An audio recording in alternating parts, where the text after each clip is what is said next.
Hi hello welcome to our channel. నేను మిశ్రీ. ఈరోజు మనం చెప్పుకోబోయే కథ ఇష్టమైన సకుడ పార్ట్ 175. కథలకు వెళ్ళే ముందు లైక్ చేయడం మరవకండి. వేదా, నేను సీరియస్గా చెప్తున్నాను, దయచేసి ఆపేయ్. నేను డ్రైవ్ చేస్తాను. అతను చెప్తున్నా ఆమె వేగం పెంచిందే తప్ప ఆపట్లేదు. నేను హ్యాండిల్ చేయాల్సి వస్తుంది చెప్తున్నా, అతను సీరియస్గా చెప్పాడు. ఆమె ఏమాత్రం పట్టించుకోకుండా నవ్వుకుంటూ పోవడంతో అతను కాస్త ముందుకు జరిగి హ్యాండిల్ని చేతిలోకి తీసుకున్నాడు హర్ష. ఏయ్, ఏం చేస్తున్నావు? వదులు, నాకు బాగానే వచ్చు. అతడు అలా మీదకి రావడంతో ఆమె గట్టిగా అరిచింది. నీకేం రాదనే నాకు తెలుసు. అసలు నీకు కొంచెమైనా బుద్ధుందా?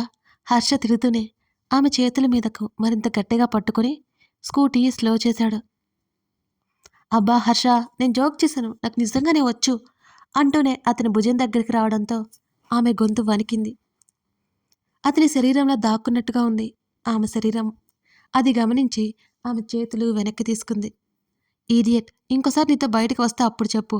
ఆమెను తిడుతూనే ఆమె ఫీలింగ్స్ ఏమాత్రం పట్టించుకున్నట్టే ఒకవైపుకి స్కూటీ ఆపాడు హర్ష. అతని వెంటనే స్కూటీ దిగాడు.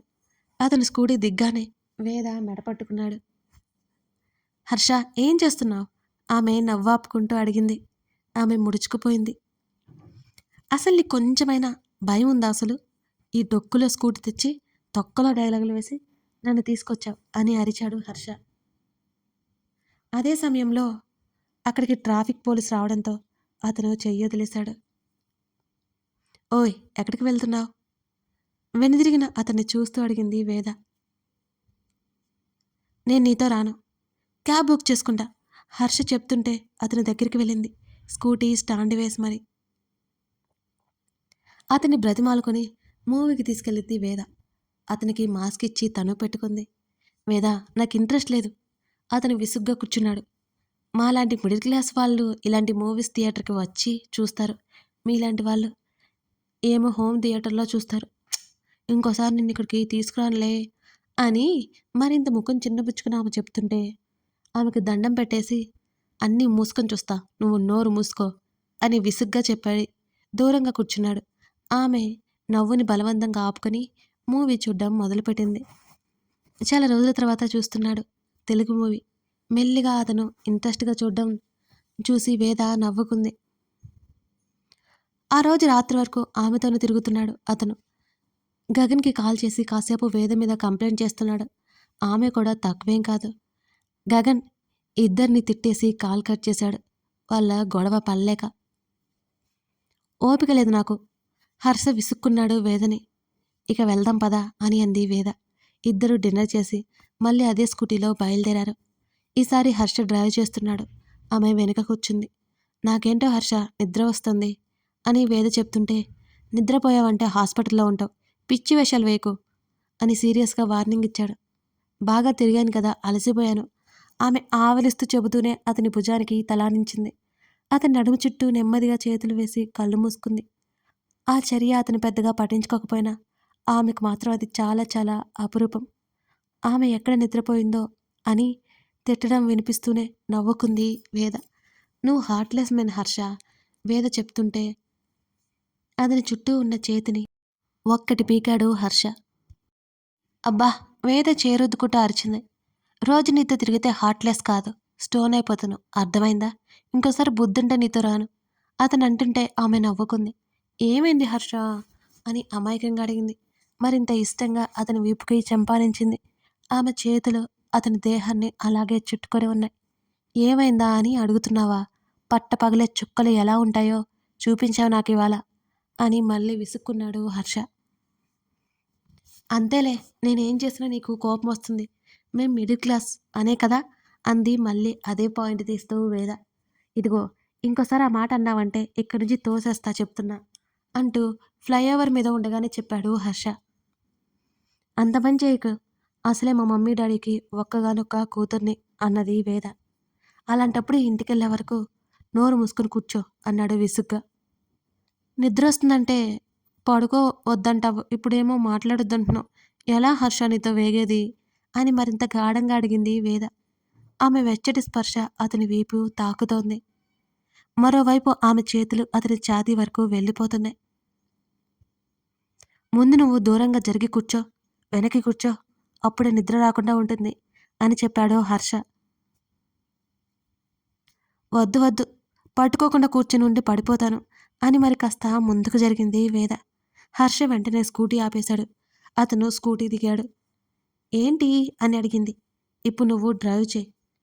పొద్దున్లాగా వేషాలు వేస్తే చంపేస్తాను చెప్తున్నా సీరియస్గా వార్నింగ్ ఇచ్చాడు హర్ష.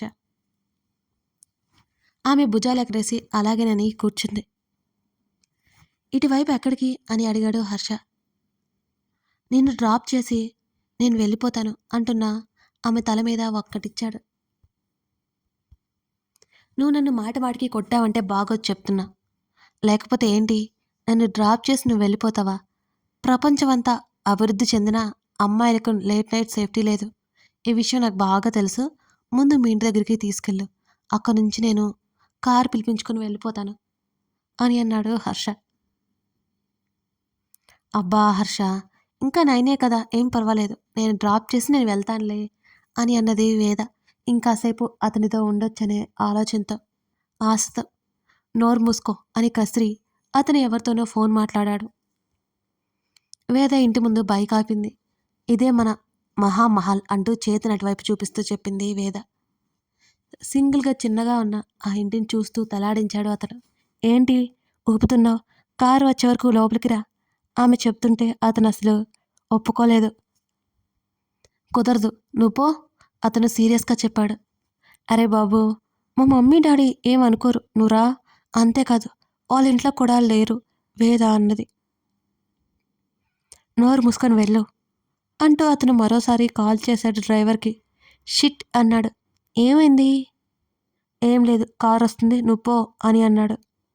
హర్ష, ముందు లోపలికి వస్తావా లేదా అంటూ అతని చేతిని పట్టుకుంది వేద. కారు టైర్ పంక్చర్ అయింది. రావడానికి గంట పడుతుందని డ్రైవర్ మాటలు గుర్తొచ్చి తప్పక వేదతో పాటు లోపలికి నడిచాడు హర్ష. మీ పేరెంట్స్ ఎక్కడా? లోపల చూస్తూ అడిగాడు. చాలా మొక్కలు చెట్లు నాటి ఉన్నాయి. ఇంటి చుట్టూ కాస్త ప్లేస్ ఉంది. రాత్రి వేళ కావడంతో చల్లటి గాలి వీస్తోంది. ఏదో ఫంక్షన్ అని అమ్మ చెప్పింది. మిడ్ నైట్కి అలా వచ్చేస్తారు అని మెయిన్ డోర్ లాక్ ఓపెన్ చేసింది వేద.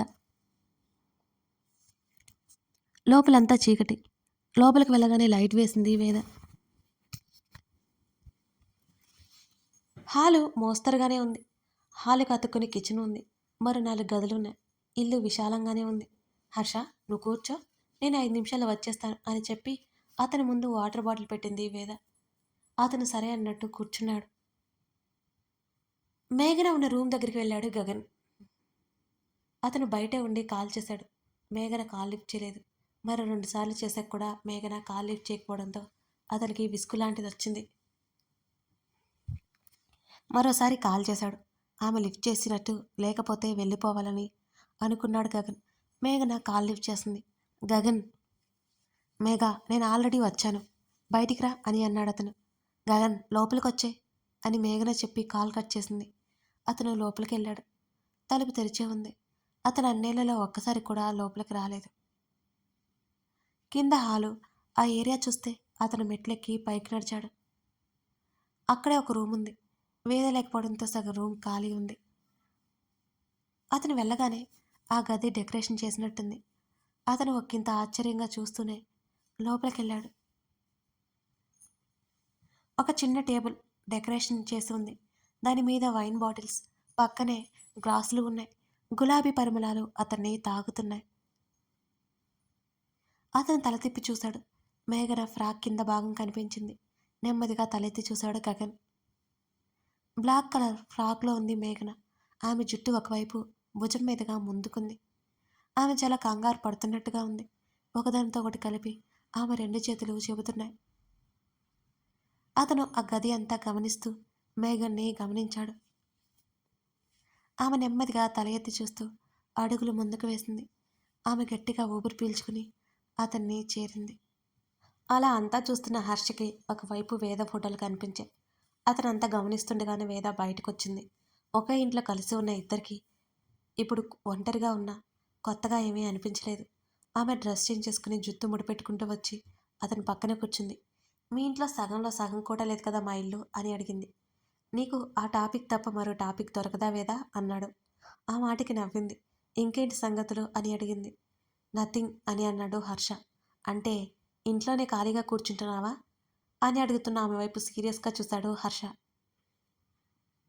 లేకపోతే ఏంటి, అడిగినప్పుడు సమాధానం చెప్పడం నేర్చుకో మిస్టర్ అని అంది వేద. డాడీతో గొడవ, ప్రాక్టీస్కి వెళ్ళాలంటే అకాడమీలో జాయిన్ చేసుకోవట్లేదు అని అన్నాడు. అదేంటి? కొత్త వాళ్ళకి కుదరదట, నెక్స్ట్ ఇయర్ వరకు ఆగమంటున్నారు. ఇప్పటికే నా ఏజ్ చాలా ఉంది. 20స్లో వెళ్ళాల్సిన నేను 30స్కైనా మ్యాచ్కి సెలెక్ట్ అవుతాను లేదు. అతడు ఒకంత నిరాశగా మాట్లాడాడు. అప్పటికే అతన్ని రానివ్వకుండా నరేన్ ప్లాన్ చేస్తున్నాడని అతనికి తెలియదు. అతని చేతి మీద చేయి వేసింది వేద. ఇక్కడ కాకపోతే మరో చోటు, నువ్వు కష్టపడు, ఎందుకు సక్సెస్ అవ్వో చూద్దాం అని అన్నది. అంటూనే ఆమె వైపు చూశాడు. ఇవాళ కొత్తగా కనపడుతోంది వేద. అది ఎందుకు అతనికి అర్థం కాలేదు. ఆమె అందంగా ఉంటుంది, ఆమెతో పాటు ఉంటే అతను అట్రాక్ట్ అవుతున్నాడు, అంతకంటే ఇంకేం లేదు. అతనికి అతనే సర్ది చెప్పుకుంటున్నాడు. ఇక నేను వెళ్తాను వేద, డ్రైవర్ వచ్చాడు. ఇంకా రాలేదు కదా, నువ్వు అబద్ధం చెప్పుకో, నిజం చెప్పు, ఈ ఇంట్లో ఉండలేకపోతున్నావా అని కళ్ళెగరేసింది వేద. అతను 2 చేతులు ఎత్తి ఆమెకు దండం పెట్టాడు. ఆ మాటకి ఆమె నవ్వుకుంటూ, మరేంటి మాట్లాడుతుంటూనే వెళ్ళిపోతావు అని అడిగింది. సరే చెప్పు అని అన్నాడు హర్ష. హర్ష, నువ్వెవరినైనా లవ్ చేశావా వేద నెమ్మదిగా అడిగింది అతన్ని. ప్రస్తుతం ఆ సబ్జెక్ట్ పక్కన పెట్టేశా అని అన్నాడు హర్ష. ఎందుకడా? అనుభవాలు తల్లి, అనుభవాలు, తప్పలేదు అని భుజాలు కదిలించాడు హర్ష. అతను చెప్పింది మిచ్చల గురించని అర్థమై, అంటే నీకు ఇప్పుడు వరకు ఎవరు నచ్చలేదా అని అడిగింది వేద. ఎందుకు నచ్చలేదు, చాలామంది నచ్చారు, కానీ లైఫ్ షేర్ చేసుకోవాలని థాట్ నాకు ఎప్పుడూ రాలేదు అన్నాడు హర్ష. ఎందుకని, వాళ్ళు మంచివాళ్ళు కాదా వేద అడిగింది. అలా అని కాదు, కానీ నాకు అనిపించలేదు అంతే. ఇంతకీ నీ లవర్ని మాకెప్పుడు పరిచయం చేస్తున్నావు అని అతను నవ్వుతూ కళ్ళెగరేశాడు. చెప్పానా అలాంటిదేం లేదని, నోరు మూసుకో ఆమె కోపంగా చెప్పింది. తప్పకుండా ఉందని నాకు తెలుసు అని అన్నాడు హర్ష. హర్ష, సీరియస్లీ అలా ఏం లేదు, ప్రస్తుతం నా గోల్ వేరే అన్నది వేద. సరేలే, ఇప్పుడు కాకపోతే ఏదో ఒక రోజు బయటపడతావు కదా అని అతను అంటుంటే, అంత లేదు బాబు, ఇంకో 4 ఏళ్ల వరకు నేను పెళ్లి చేసుకోను అన్నది. నేనెక్కడికి పోతాను, చూస్తాను కదా అని అన్నాడు. అతని మాటలకి నవ్వుతూ, అయితే నేను పెళ్లి చేసుకుంటే నీకు తప్పక తెలుస్తుందిలే హర్ష, నువ్వు లేకుండా నా పెళ్ళి ఎలా జరుగుతుంది చెప్పు అతని కళ్ళల్లోకి చూసింది వేద. అతనికి ఏమైనా అర్థమవుతుందా? సీక్రెట్గా పెళ్లి చేసుకుని నన్ను తర్వాత పిలుస్తావు అంటూ అతనికి ఫోన్ రావడంతో పైకి లేచాడు హర్ష. ఇంకా అక్కడ ఎక్కువసేపు ఉండలేక డ్రైవర్ రాకపోయినా వచ్చాడు అన్నట్టు అబద్ధం చెప్పి అతను అక్కడి నుంచి బయటపడ్డాడు. వేదలో ఏదో స్పెషల్ ఉంది, అది తన కథ కొనసాగుతోంది. లైక్ చేసి కామెంట్ చేయడం మర్చిపోకండి ఫ్రెండ్స్. ఇప్పుడే మన ఛానల్ చూస్తున్నట్లయితే సబ్స్క్రైబ్ చేసుకుని ఆ పక్కనే ఉన్న బెల్ సింబల్ మీద క్లిక్ చేసినట్లయితే నేను వీడియో పెట్టిన వెంటనే నోటిఫికేషన్ మీకు వస్తుంది. అప్పుడు ఆలస్యం చేయకుండా వీడియో చూసేయచ్చు. మిస్ చేయకండి. Thank you for watching this video.